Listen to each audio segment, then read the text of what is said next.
नमस्ते बच्चों। आज के हिंदी वीडियो क्लास में आप लोगों का स्वागत है।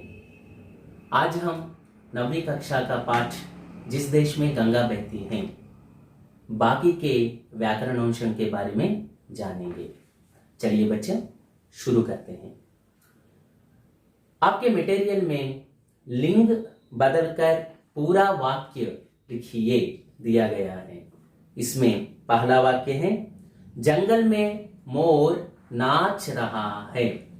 जंगल में मोर नाच रहा है।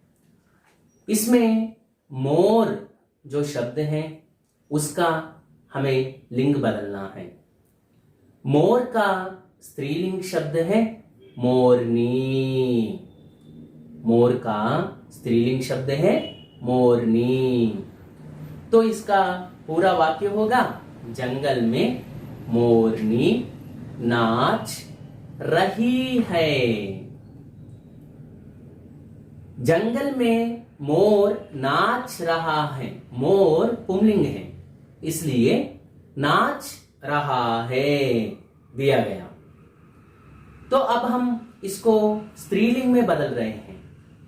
तो इसलिए जंगल में मोरनी नाच रही है। जंगल में मोरनी नाच रही है। तो रहा है भी यहां पर बदलना है। तो रहा है रही है में बदलेगा। दूसरा वाक्य देखेंगे बच्चों।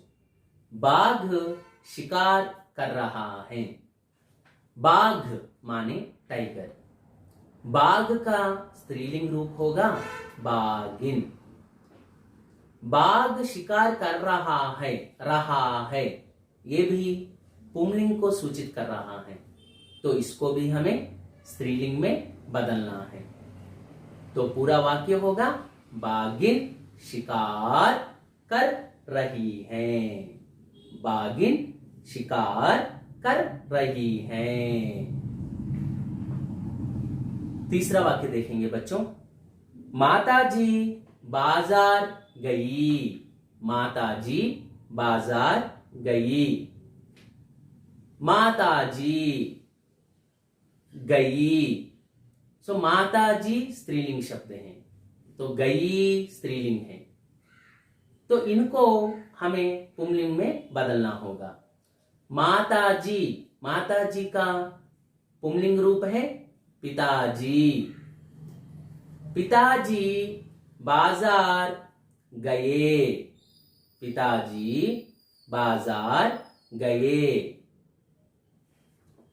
चौथा देखेंगे बच्चों। वह आदमी अंधा है। वह आदमी अंधा है। आदमी, आदमी का स्त्रीलिंग रूप है औरत। आदमी का स्त्रीलिंग रूप है औरत। वह आदमी अंधा है। अंधा, यहां पर अंधा जो है वो भी पुंलिंग में है। तो इसलिए अंधा बदलना है और आदमी का रूप बदलना है। तो आदमी औरत, अंधा अंधी। वह औरत अंधी है। इसका पूरा वाक्य होगा, वह औरत अंधी है। पांचवा वाक्य देखेंगे। कवि ने कविता लिखी। कवि ने कविता लिखी। यह वाक्य भूतकाल में है, इसीलिए यहां पर ने का प्रयोग किया गया है। तो इसको भी हमें पुंलिंग या स्त्रीलिंग बदलते वक्त ध्यान में रखना है। कवि ने कविता लिखी। कवि का स्त्रीलिंग रूप है कवयित्री। कवयित्री ने कविता लिखी। क्योंकि जब भूतकाल में ने का प्रयोग होता है, कर्ता के साथ ने का प्रयोग होता है, तब क्रिया कर्म के अनुसार होती है। यहां पर कवि जो है कर्ता है, तो कर्ता के साथ ने का प्रयोग हुआ है, तो क्रिया कविता के ऊपर आधारित है। कविता स्त्रीलिंग है, इसलिए वहां पर लिखी ही आएगा। चलिए बच्चों, बात का रोमन देखेंगे। वचन बदलिए और पूरा वाक्य लिखिए। भारतीय का स्वागत बड़ी धूमधाम से किया गया। भारतीय का स्वागत बड़ी धूमधाम से किया गया। यहां पर भारतीय रेखांकित किया गया है। सो भारतीय अकारांत पुंलिंग शब्द है। अकारांत पुंलिंग शब्द होने पर उसको बहुवचन में बदलते वक्त ओम का प्रयोग करते हैं। भारतीय प्लस ओम, भारतीयोम। तो यहां पर इसका पूरा वाक्य होगा, भारतीयों का स्वागत बड़ी धूमधाम से किया गया। भारतीयों का स्वागत बड़ी धूमधाम से किया गया। चलिए बच्चों, दूसरा वाक्य देखेंगे। हमने अंग्रेज को भी अपनाया है। हमने अंग्रेज को भी अपनाया है। यहां पर अंग्रेज रेखांकित किया गया है। अंग्रेज अकारांत पुंलिंग शब्द है। अकारांत पुंलिंग शब्द आने पर ओम आना है। अंग्रेज प्लस ओम, अंग्रेजोम। तो इसका पूरा वाक्य होगा, हमने अंग्रेजों को भी अपनाया है। हमने अंग्रेजों को भी अपनाया है। चलिए बच्चों, तीसरा वाक्य देखेंगे। शैलेंद्र ने एक गीत लिखा। शैलेंद्र ने एक गीत लिखा। यहां पर यह वाक्य भूतकाल में है बच्चों। शैलेंद्र ने एक गीत लिखा। तो गीत जो है वो पुंलिंग शब्द है, तो इसीलिए वहां पर लिखा का प्रयोग हुआ है।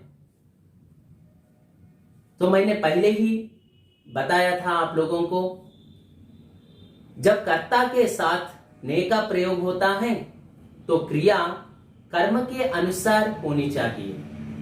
तो यहां पर गीत जो है वो पुंलिंग है और एक वचन है, तो इसलिए यहां पर लिखा का प्रयोग हुआ है। शैलेंद्र ने एक गीत लिखा। अब हमें इसको प्लूरल में यानी बहुवचन में बदलना है। शैलेंद्र ने एक का प्लूरल है, एक का बहुवचन है अनेक। शैलेंद्र ने अनेक गीत। तो गीत जो है वो अकारांत शब्द है, अकारांत पुंलिंग शब्द है। तो अकारांत पुंलिंग शब्द होने पर यदि उसके बाद कोई कारक चिन्ह ना हो तो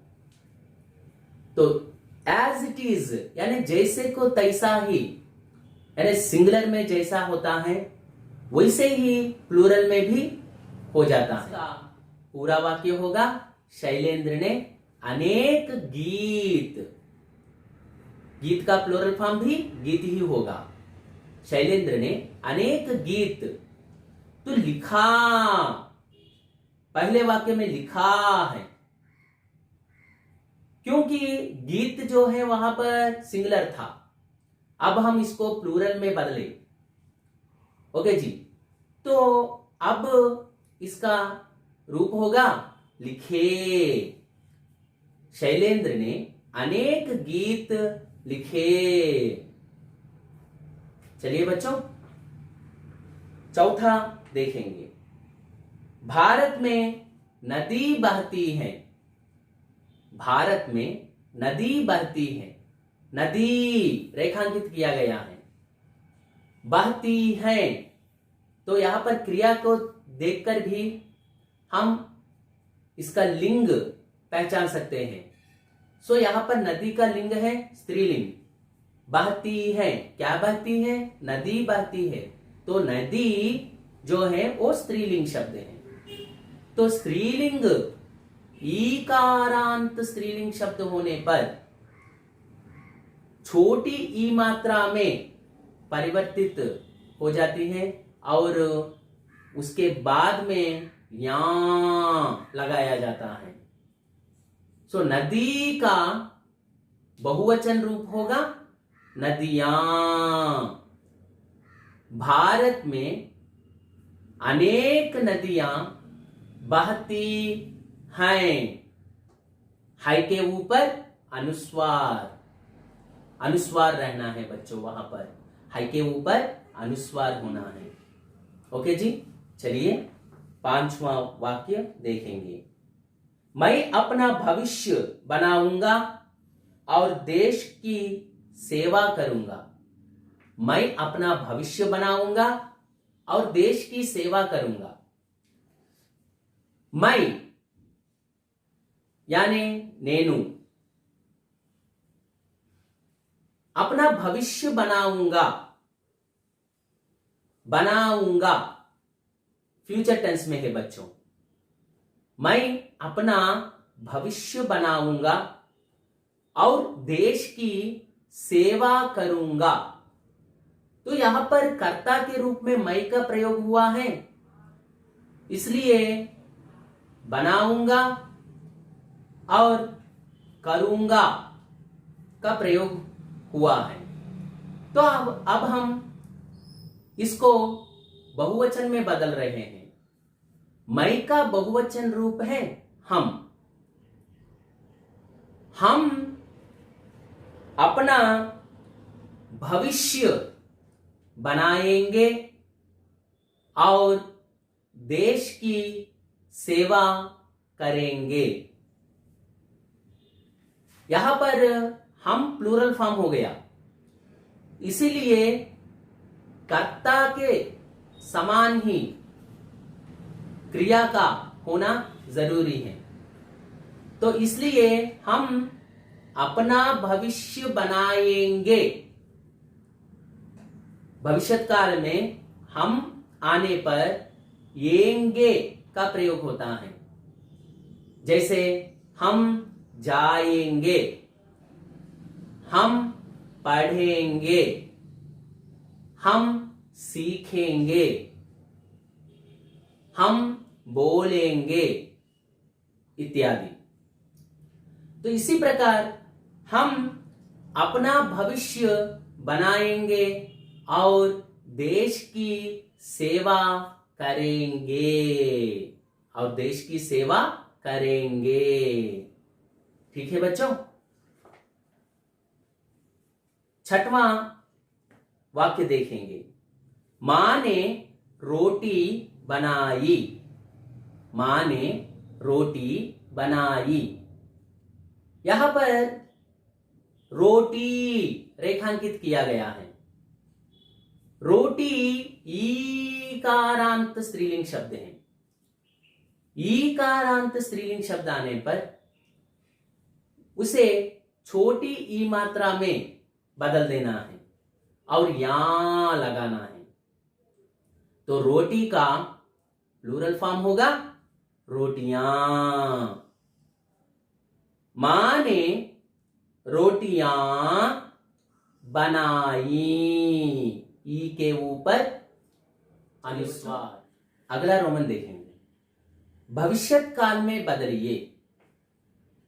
पहला वाक्य देखेंगे बच्चों। हमने नवभारत का निर्माण किया। हमने नवभारत का निर्माण किया। यहां पर यह वाक्य भूतकाल में है, तो इसीलिए वहां पर हम ने का प्रयोग हुआ है। तो इसको भविष्यत काल में बदलते वक्त ने को निकाल देना है, क्योंकि ने का प्रयोग केवल भूतकाल में ही होता है बच्चों, और अन्य कालों में इसका प्रयोग नहीं करना चाहिए। यहां पर हमने ने निकाल देने से हम नवभारत का निर्माण कर प्लस एंगे, करेंगे। मैंने पहले भी आपको बताया हम प्लूरल फॉर्म है,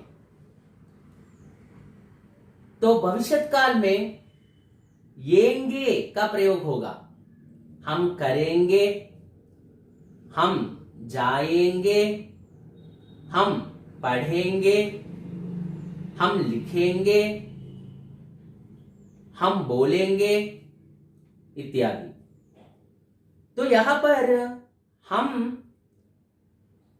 नवभारत का निर्माण करेंगे, कर प्लस एंगे, करेंगे। दूसरा वाक्य बच्चों, शैलेंद्र ने अनेक गीत लिखे। यह भी भूतकाल में है, इसलिए वहां पर ने का प्रयोग किया गया है। तो अब हमें ने को हटा देना है। शैलेंद्र अनेक गीत लिख, शैलेंद्र अनेक गीत लिख, लिख प्लस एंगे, लिखेंगे, क्योंकि शैलेंद्र जो है वो गौरववाचक में हम यहां पर प्रयोग कर रहे हैं, इसलिए शैलेंद्र अनेक गीत लिखेंगे। ओके जी, यानी गौरववाचक में भी भविष्यत काल में मूल क्रिया के साथ येंगे का प्रयोग होता है। जैसे पिताजी बाजार जाएंगे, अध्यापक जी पाठ पढ़ाएंगे, रामाराव जी आज हमारे घर आएंगे। इस प्रकार। चलिए बच्चों, तीसरा वाक्य देखेंगे। हम अतिथियों का आदर करते हैं, हम अतिथियों का आदर करते हैं। यह वाक्य प्रेजेंट टेंस में है, यानी वर्तमान काल में है। अब हमें पहले देख लेना है कि वाक्य किस काल में है, वह भूतकाल में है या प्रेजेंट टेंस में है। ओके जी, इसको हमें पहचानना है। तो करते हैं, ते हैं, वहां पर मूल क्रिया के साथ ते है का प्रयोग हुआ है, तो यह वाक्य वर्तमान काल में है। अब हमें ते है को हटा देना है, तो मूल क्रिया होगा कर। हम अतिथियों का आदर कर प्लस येंगे, करेंगे। हम अतिथियों का आदर करेंगे। चौथा वाक्य देखेंगे। मैंने गरीबों की सहायता की। अब आप लोग समझ चुके होंगे कि यह वाक्य किसमें है। ने का प्रयोग हुआ है, तो यह वाक्य भूतकाल में है।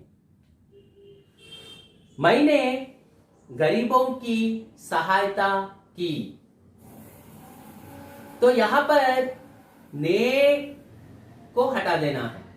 मैं गरीबों की सहायता करूंगा। यहां पर की जो है उसका मूल रूप है कर, यानी चेई, डू, करना, टू डू, चेयुटा। तो इसका भूतकाल रूप है किया, की। अगर पुंलिंग एक वचन हो तो किया, अगर स्त्रीलिंग एक वचन हो तो की। ठीक है बच्चों, तो इसका मूल रूप लेना है हमें। सो की का मूल रूप क्या है? कर है। तो मैं गरीबों की सहायता करूंगा, क्योंकि मैं आने पर भविष्यत काल में ऊंगा का प्रयोग होता है बच्चों। मैं आने पर भविष्यत काल में ऊंगा का प्रयोग होता है। मैं गरीबों की सहायता करूंगा। ठीक है बच्चों, चलिए 5वां वाक्य देखेंगे। मैं झूठ नहीं बोलता, मैं झूठ नहीं बोलता। यहां पर बोलता जो क्रिया है, तो उसमें से मूल क्रिया को पहचानना है हमें। सो बोल जो है मूल क्रिया है। मैं झूठ नहीं बोल, तो मैं आया है, कर्ता के रूप में मैं आया है। कर्ता के रूप में मैं आने पर ऊंगा लगाना है। मैं झूठ नहीं बोलूंगा, बोल प्लस ऊंगा, बोलूंगा। मैं झूठ नहीं बोलूंगा। अगला रोमन देखेंगे। शुद्ध रूप लिखिए। तुम इधर आ दिया गया है, तो यहां पर गलती कहां है? तुम इधर आ, तो आ जो है क्रिया, तो वहां पर गलती है, क्योंकि तुम कर्ता आने पर वो का प्रयोग होता है। जैसे तुम आओ, तुम जाओ, तुम पढ़ो, तुम लिखो, तुम देखो, इस प्रकार। तुम आने पर विद्यार्थक रूप में वो का प्रयोग करना है। तुम आओ, तुम जाओ, तुम पढ़ो, तुम लिखो, इस प्रकार। ठीक है बच्चों, तो यहां पर गलती कहां है? आ। तो आ का प्रयोग कहां होता है? यानी तू, अगर तू कर्ता के रूप में आया होता तो तू आ का प्रयोग होता। तो यहां पर तू इधर आ होता तो करेक्ट होता, वो सही होता। लेकिन यहां पर तुम इधर आ दिया गया है, तो यहां पर क्रिया जो है वहां पर गलत दिया गया है। तो इसलिए उसको सुधार कर हमें लिखना होगा। तुम इधर आओ। तो दूसरा वाक्य देखेंगे बच्चों। आप अंदर बैठ, आप अंदर बैठ। आप यानी गौरववाचक है बच्चों। आप जो हैं वो गौरववाचक हैं। आप अंदर बैठिए आना है। आप अंदर बैठिए, क्योंकि आपका प्रयोग आने पर मूल क्रिया के साथ ई का प्रयोग होता है। आप आइए, आप देखिए, आप पढ़िए, आप लिखिए, आप सुनिए, इस प्रकार। ठीक है बच्चों, तो यहां पर गलती कहां है? बैठ। तो क्या होना है वहां पर? बैठिए। आप अंदर बैठिए। ठीक है जी। चलिए तीसरा वाक्य देखेंगे। मैं कलम चाहिए। मैं कलम चाहिए। मैं माने आई, नेनु। సో నేను कलमु कावाली। ठीक लग रहा है बच्चों? नहीं ना? नाकू कलमु कावाली। अब यह वाक्य ठीक होगा। चलिए बच्चों, तो मैं के जगह वहां पर मुझे का प्रयोग होना चाहिए। मुझे कलम चाहिए। नाकू कलमु कावाली। नाकू पुस्तकमु कावाली। मुझे किताब चाहिए। नाकू डब्बुलु कावाली। मुझे पैसे चाहिए।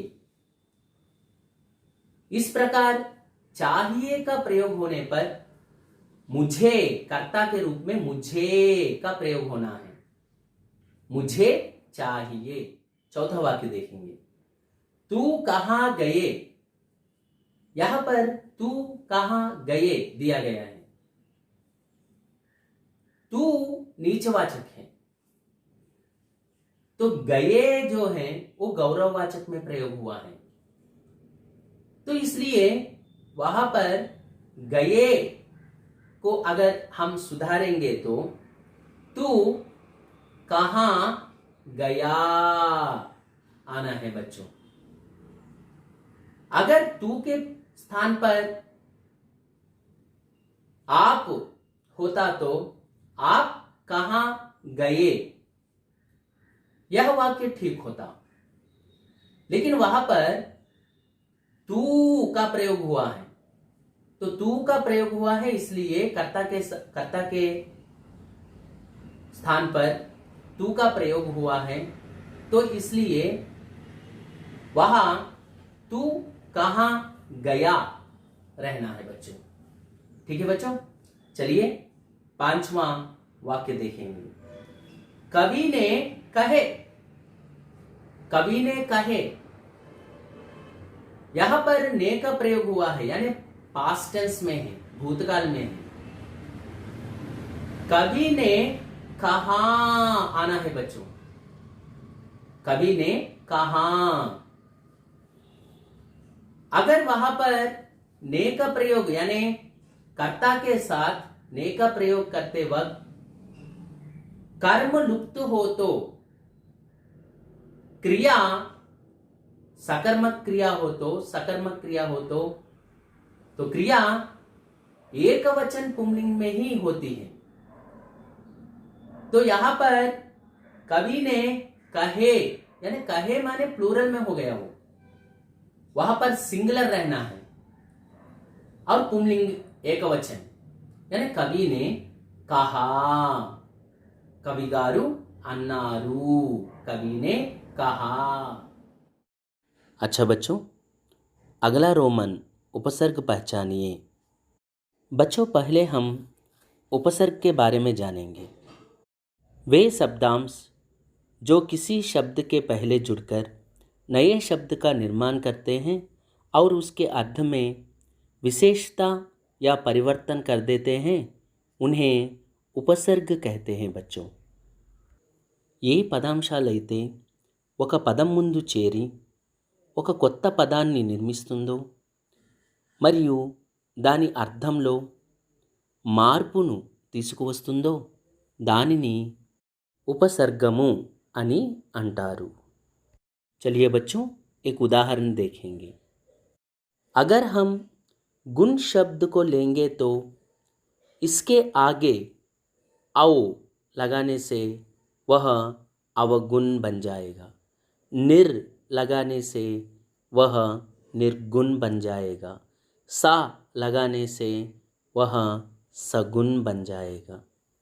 देखा बच्चों, गुण से इन शब्दांशों को जोड़ने से नए शब्दों का निर्माण हो गया। उदाहरण देखेंगे बच्चों।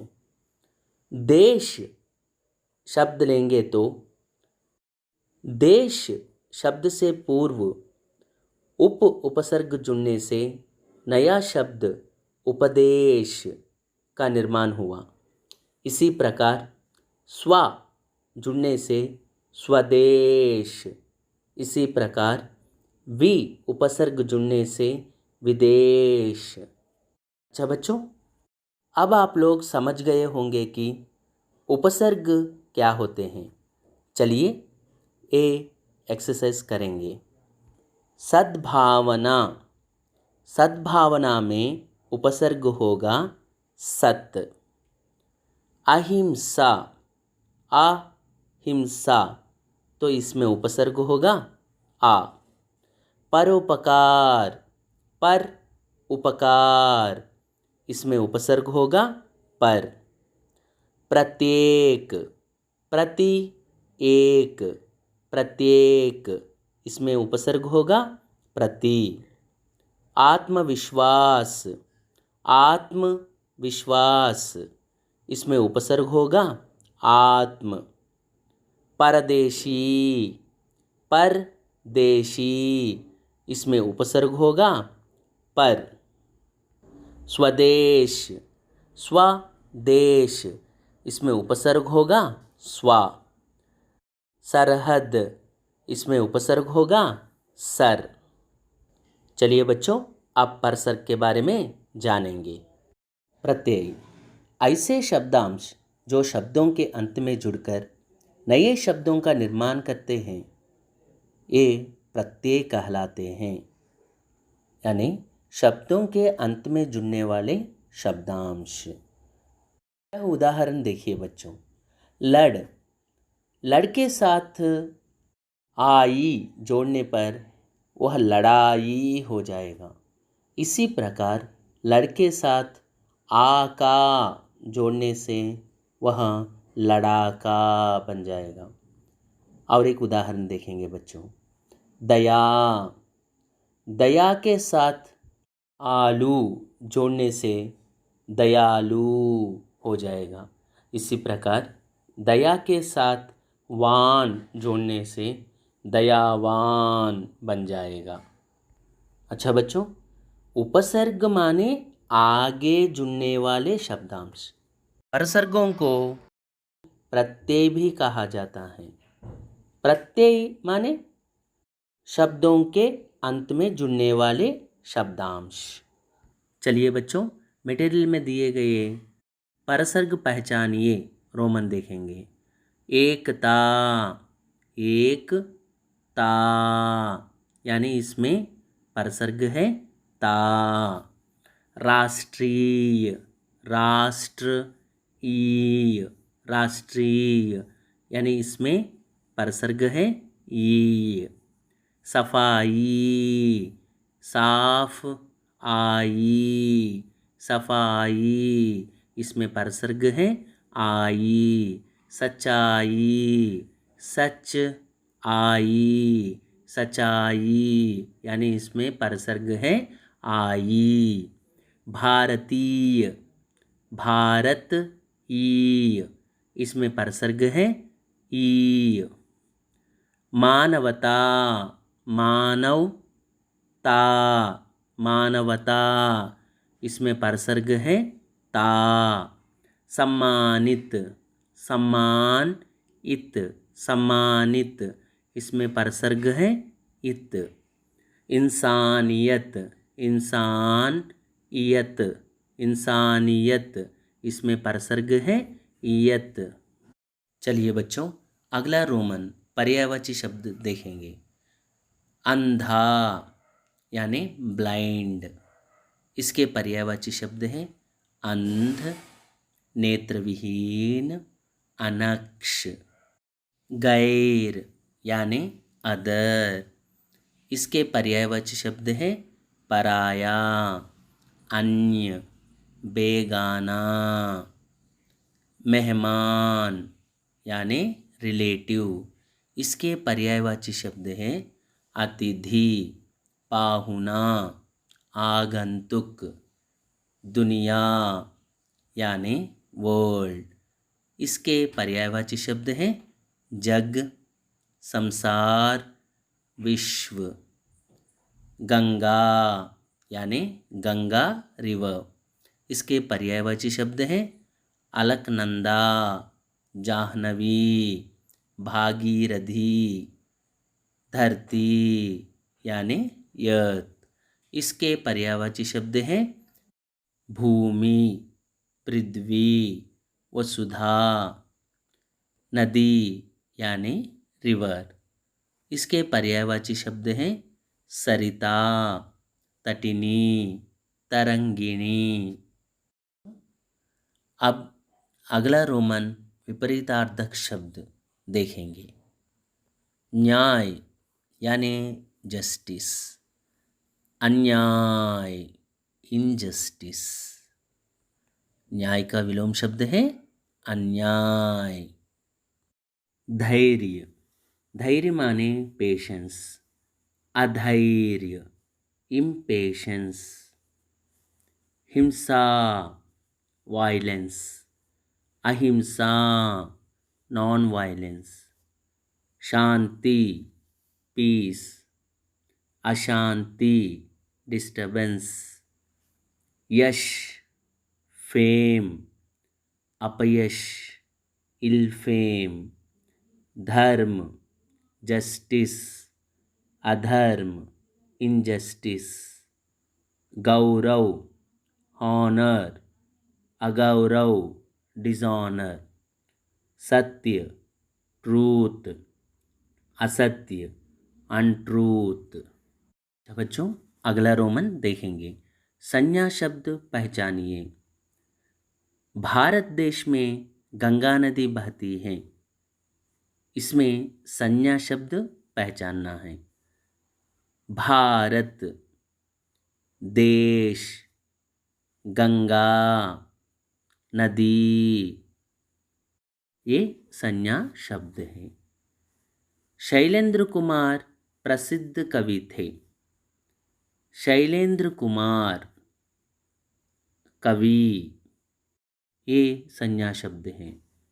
मछुआरा मछली पकड़ता है, इसमें संज्ञा शब्द है मछुआरा मछली। विश्व के मानचित्र में भारत पूरब में है, इसमें संज्ञा शब्द है विश्व, मानचित्र, भारत, पूरब। बच्चों अगला रोमन देखेंगे। सर्वनाम शब्द पहचानिए।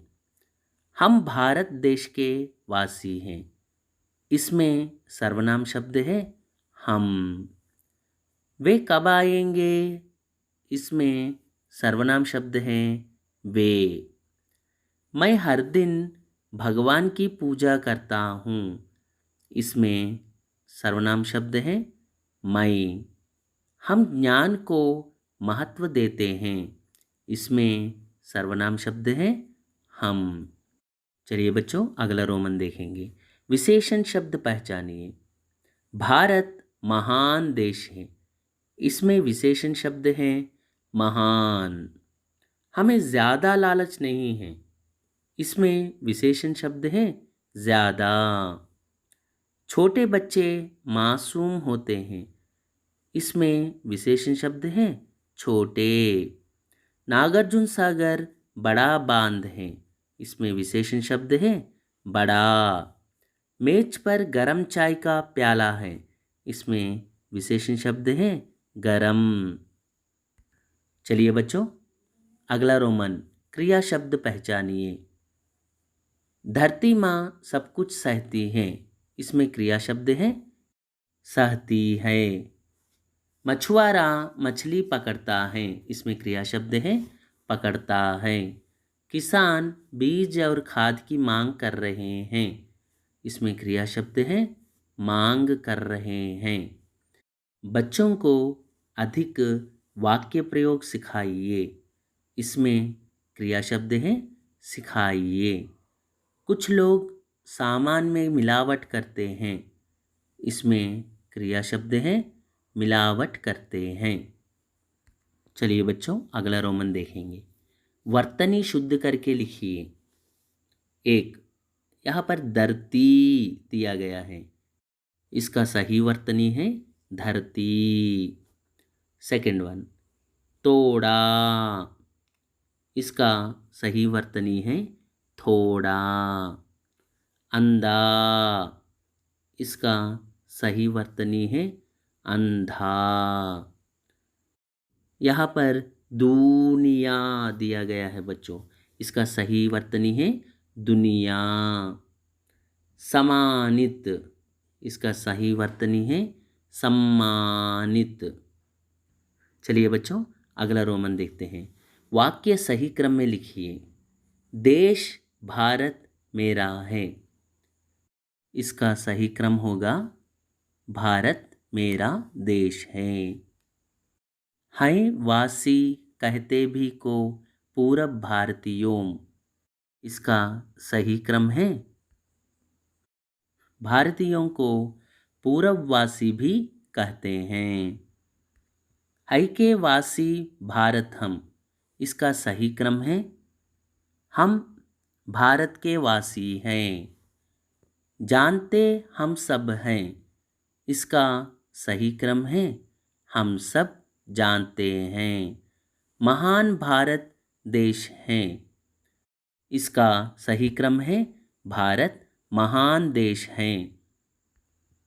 हैं नदियाँ जैसी बहती पवित्र यमुना गंगा यहाँ, इसका सही क्रम है यहाँ गंगा यमुना जैसी पवित्र नदियाँ बहती हैं। देखिए बच्चों, यहाँ एक पद्यांश दिया गया है और इसको पढ़कर सही उत्तर लिखने के लिए कहा गया है। बादल और बूंदें बंद किए हैं बादल ने, अंबर के दरवाजे सारे, नहीं नज़र आता है सूरज ना कहीं चांद सितारे। ऐसा मौसम देखकर चिड़ियों ने भी पंख पसारे, हो प्रसन्न धरती के वासी नभ की ओर निहारे। चलिए प्रश्न देखेंगे। इसने अंबर के दरवाजे बंद कर दिए हैं। आ आकाश, आ सूरज, ई चांद, ई बादल। तो यहाँ पर किसने अंबर के दरवाजे बंद कर दिए हैं? बादल। तो आंसर होगा ई। दूसरा प्रश्न है, पंख किसने पसारे हैं? चिड़िया, मौसम, धरती, सितारे। पंख किसने पसारे हैं? चिड़ियों ने पंख पसारे हैं। तो इसका आंसर होगा, इसका उत्तर होगा आ चिड़िया। पद्यांश में आया युग्म शब्द क्या है? बादल अंबर, सूरज चांद, चांद सितारे, धरती वासी। तो इसमें युग्म शब्द होगा चांद सितारे, यानी इसका आंसर है ई। धरती के लोग किस ओर निहार रहे हैं? चिड़िया, नभ, बादल, चांद। तो धरती के लोग किस ओर देख रहे हैं? नभ की ओर देख रहे हैं। तो इसका आंसर होगा आ। इस कविता का विषय क्या है? प्रकृति, सूरज, तारे, अंबर। इस कविता का विषय होगा प्रकृति। तो आंसर है आ। बच्चों, इन व्याकरणांशों को अपने नोट्स में लिखकर अच्छी तरह पढ़िए। अच्छा बच्चों, घर में रहिए, सुरक्षित रहिए। धन्यवाद।